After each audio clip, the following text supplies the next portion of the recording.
nhưng xong nữa thôi kia theo cứ ơi tua nông chè thằng anh nhớ chè có sai là tua nông chè chè ướt nông chèo lúc bà lo lo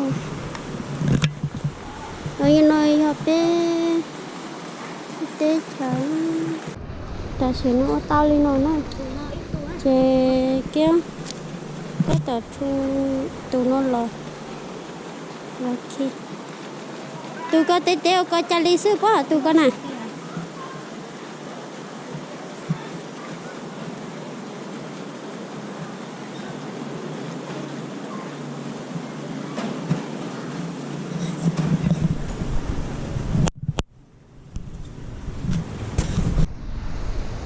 lúc xưa hà nó giờ giá giữa chọn tu nè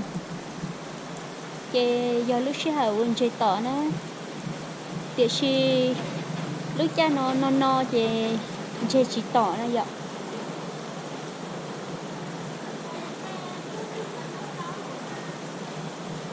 tôi chỉ mua đắt chỉ nó nè lúc cha nó chơi chỉ tỏ là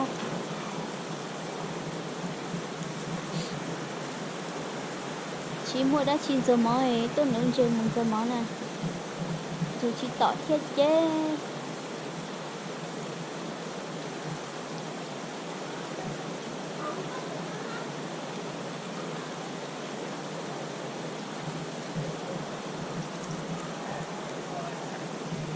chỉ muốn chè ba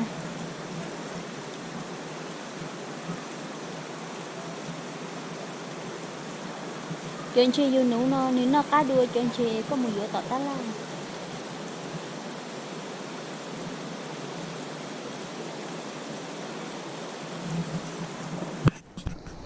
nên nó ta nó chỉ mấy tuần chơi tọt lia thấy nhớ trâu sát cọ chỉ cọ thì uống đây này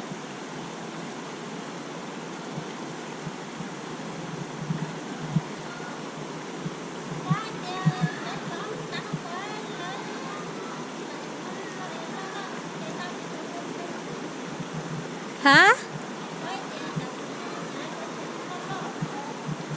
Tôi chỉ bỏ từng chê nhá từ tủ đi nè. Sao nó chê chán từ giờ hả nè, sao thì nó chê chán từ chị. Tê lúa.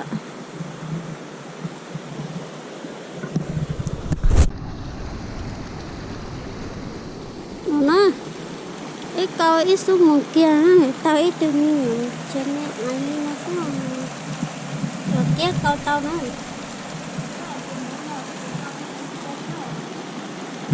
hai con mua he hả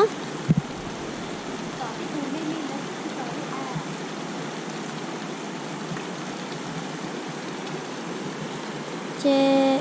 tao ít tù nữa thấy phiền nó của tao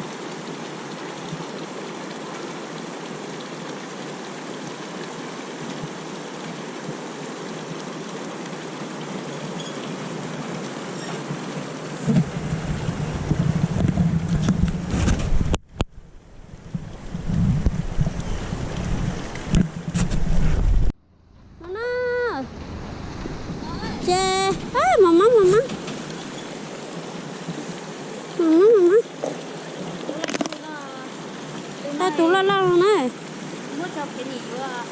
chè tủ tất đi mua này tủ tất này ạ mua đây là con cá mà lên khi lên mà chỉ nấu nữa này có 1 kg hả nó nè đây giống cái kia hả vậy cho một khăn hả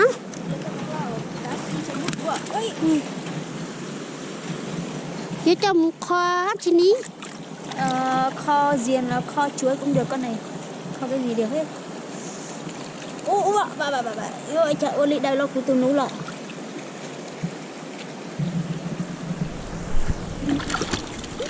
đây phần lấy nè để lại có tổ tàu nè cho mà mày nhớ tút hầu đó có hậu ơi Giờ chủ mua tê. Như thì anh nói hả? Ôi chị nhắc nhói cho nói à tao mà Muốn như không nó nhá chua nhá cũng nó nhắc nhói có hả ấy nhìn để nó chỉ lo chia nhá hậu nó chưa có chị mua bằng gù tung quá à quá là đồ ông quay có hết tôi nấu khô hậu thì nị đỡ này chè có mà có lá à có mốt đời lo cho mong thế nè có số tây tàu kia tôi có đời lo tao cơ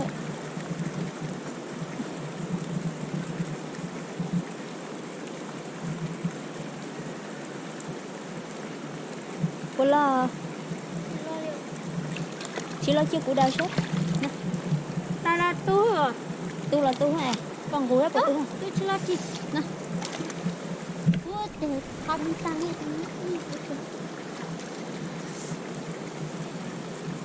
mất chị ha là tự mò hay anh chị tự mò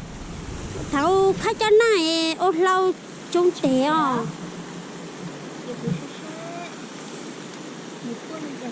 cái nhỏ có hết mua tập bán cháu nhá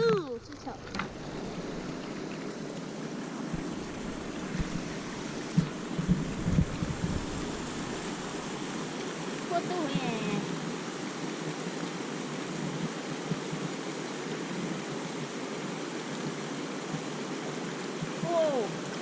ui cơ chém mút luôn mút từ ngọc dĩa ha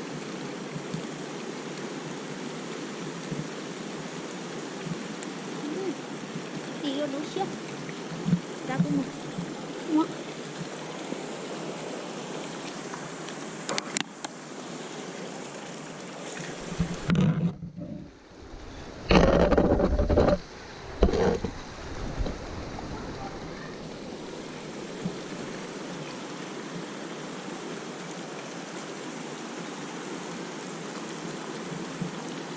chị lo ít tù nó ít phà nó sai ở hả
này là tôi cho tu cá xuôi ta rồi chỉ tu ha lò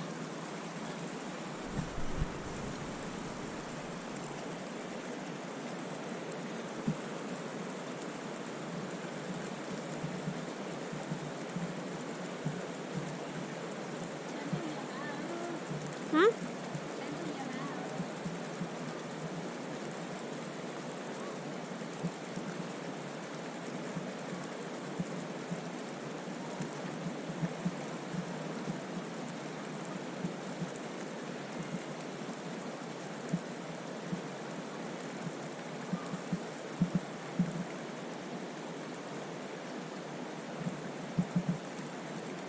nó chơi tới giờ lúc tết thôi là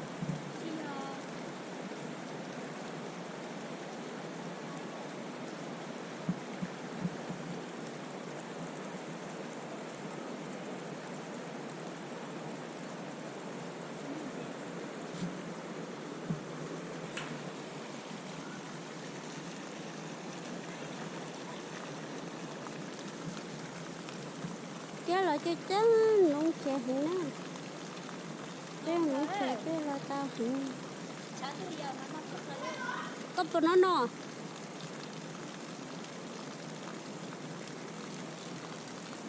có nhiều playa chỉ lo nó chế một chế à lại gió từ cho có thế à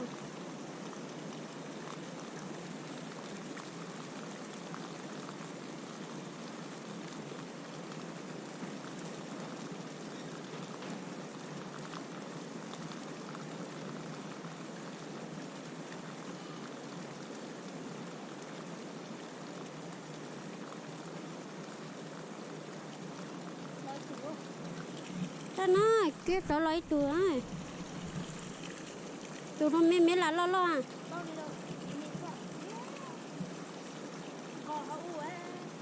hả là tao ông mò là mà hả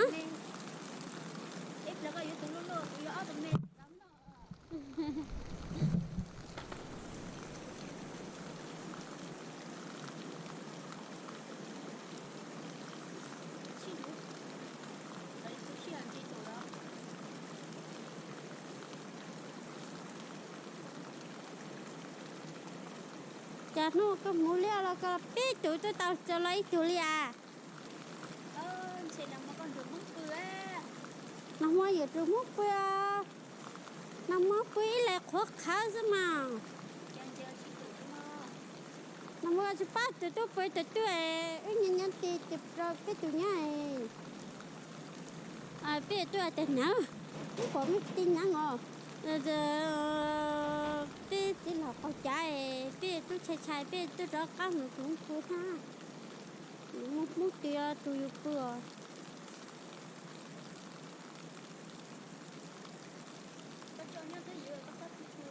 hả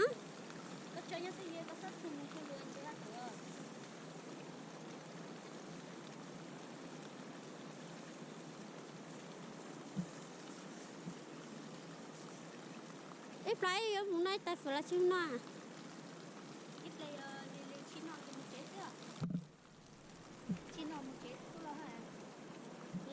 phòng chế ôm món rồi chế bây giờ vừa thì giờ chỉ lấy chế nó kèm nó ít tài phở này lấy chế chỉ một chế nó món này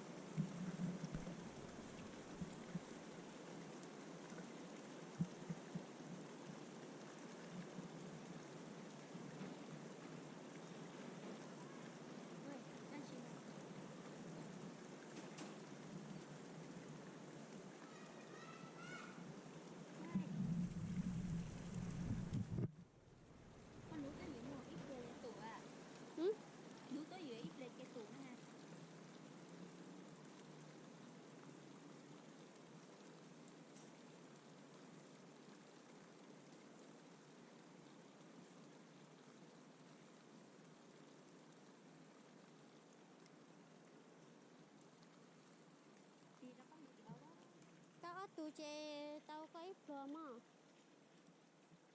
như sếp có lấy từng gì à ít tụng chỉ luôn á này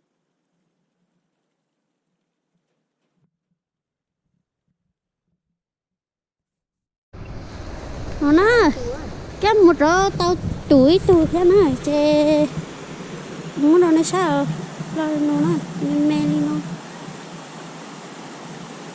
nó tới tuổi đi nó chè còn nú ra hấp lá này hả nhưng còn nú hấp lá ô plá giờ cháu còn nú từ nú mùa máu hấp lá bây giờ ô hấp plá hả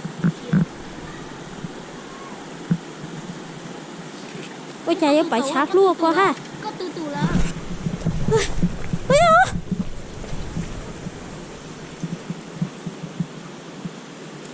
cô tôi hiểu tủ đi ha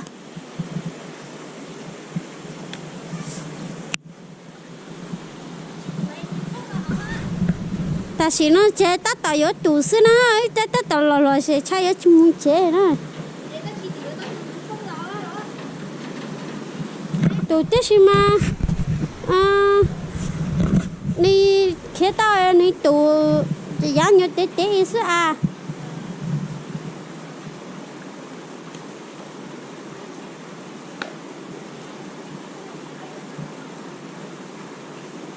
ta tạo lò sẽ hành nữa xây kia mua cho nó cho lò nữa bình cờ này mua tủ lô chứ mà tốt tụi mình thôi thế tụi mình hai lý sư chi à là gì với tụi mình thôi bình cờ liền tắt chi mà ấy chế nhẹ nhẹ nó chế đấy cả lẻ lẻ sao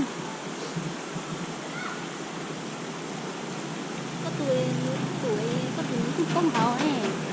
tủ á tao tủ mấy nhớ rằng tăng cái tôi hỏi sao về cũng chơi tao tết tết à có chim mua tỏi tết mùa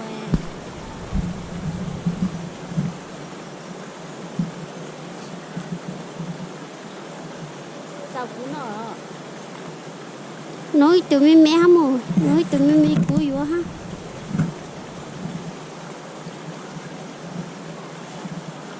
cái xe nó yên chơi chỉ tựa giờ chơi tựa mà cũng thông à xe ha han nó tụi lấy tựa chú xe kia trở lại tụi ha nó nữa bây giờ nhưng cái chắc của tụi nó lại đó cho bây giờ vô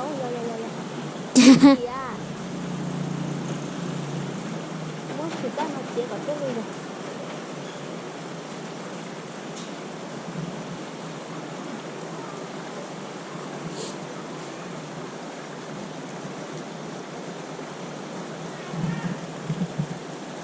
tụi chị tụi các đấy rồi nên có ít to tụi các chứ mình xử lý tụi nó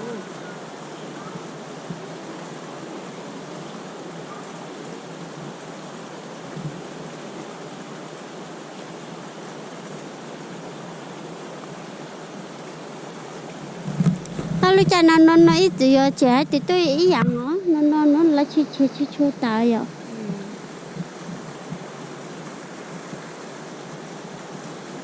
ai tháng 7 là gì ai rồi dở gì mua tháng 7 là tháng 4 trở đi là ba tháng rồi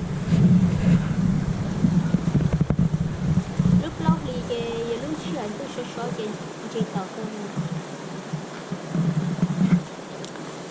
anh chưa thở một tề chẳng Thái Nguyên nữa chưa chẳng Vĩnh Yên rồi à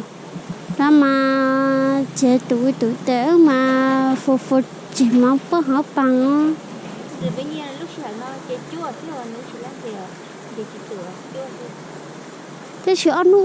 anh nu ơi chỉ yêu cầu yêu cầu mà tao biết yêu hay nhiều khó cứ tôi muốn khó hay nhỏ chế phải lưu lại rồi anh thầu ta chỉ bao ấy cái giờ bao cầu ta chỉ khét cầu hay mà nó muốn thành kinh tí thì nó mà tắt được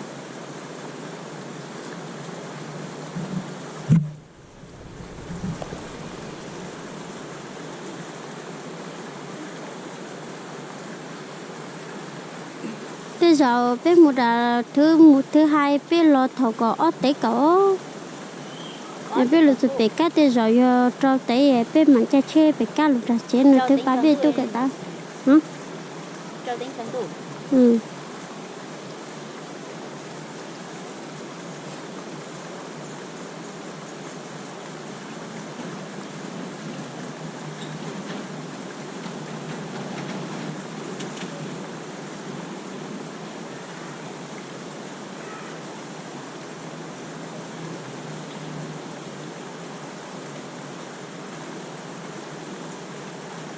vậy ta biết cha chê tụi cậu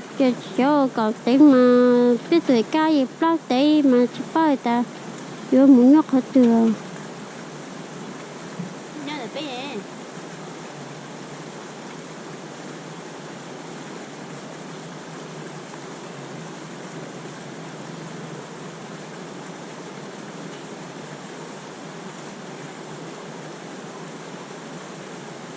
Cảm ơn chị Tẩu cô ạ.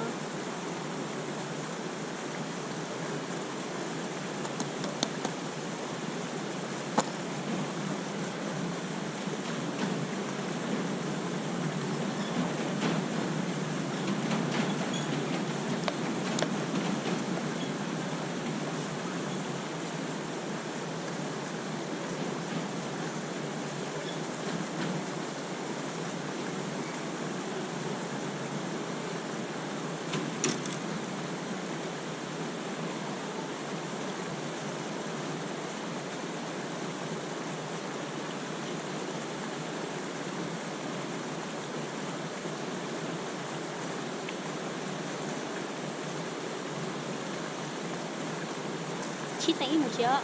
ừ Này cô yêu, sao có một chế chỉ trong tủ.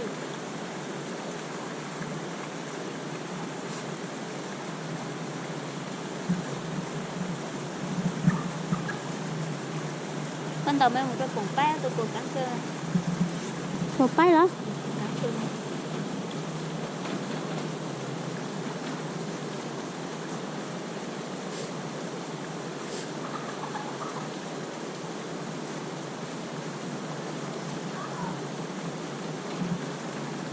chắc có xăng tụi chế cả mà mua Chắc còn lấy cắn cơ. Phong ơi có ông mó nó nhá hai không ông mó nó ơi cú chi to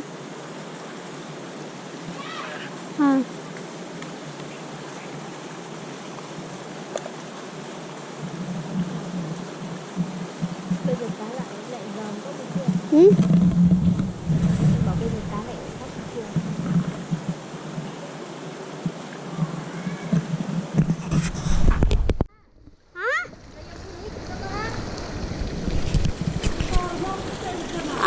tụi nó mà lót tiệt tiệt tụi nó nè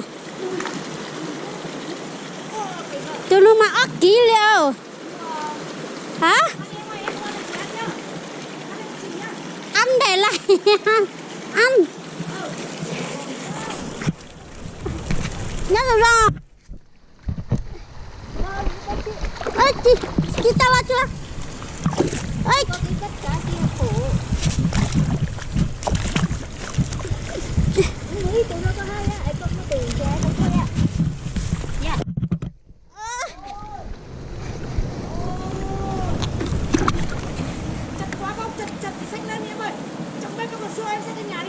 đi nữa rồi á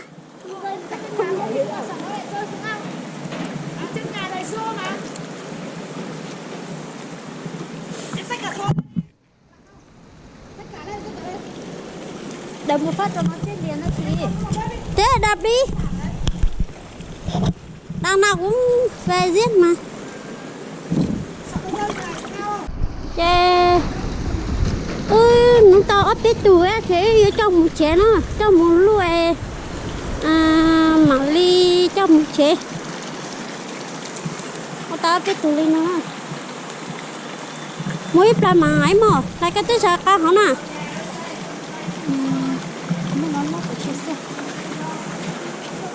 ok tôi rảo cái cha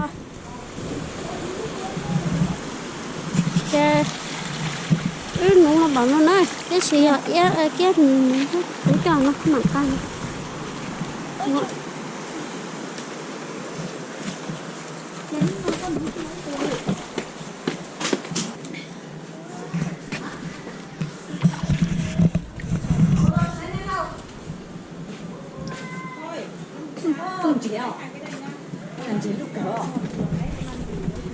tôi lo bị chạy kì